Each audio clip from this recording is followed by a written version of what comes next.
اشکان الله دادیان.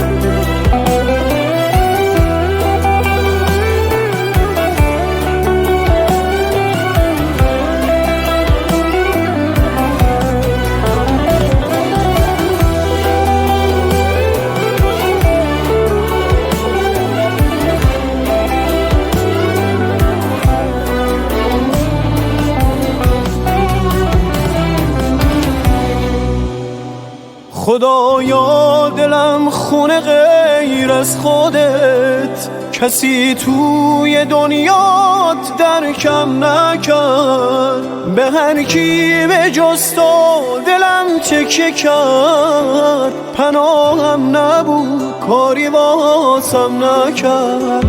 چقدر دیگه باید تحمل کنم، چقدر بغض من بی صدا بشکنه، چقدر بعد بیارم یه کاری بکن. خدایا مگه قلبم از آهنه، دیگه کافیه امتحانم نکن. خدایا از این بی کسی خستم، کمک کن که نزدیکتر شم به تو. کمک کن که از این قوی تر بشم، کمک کن که از این قوی تر بشم.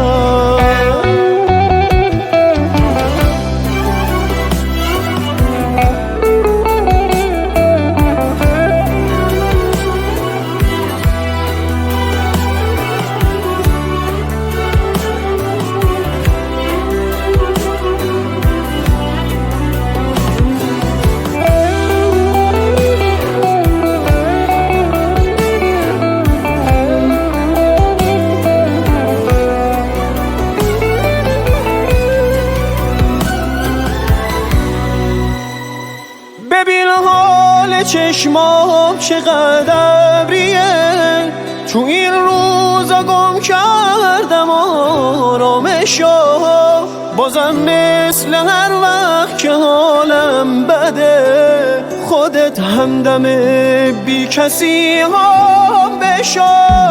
خدایا تو که خوبی و مهربون، پس این بنده هات واسه چی بدن؟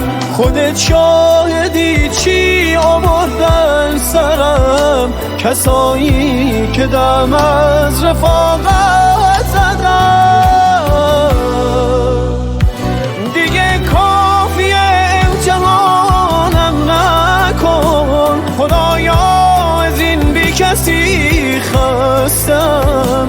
کمک کن که نزدیکتر شم به تو، کمک کن که از این قوی تر بشم، کمک کن که از این قوی تر بشم.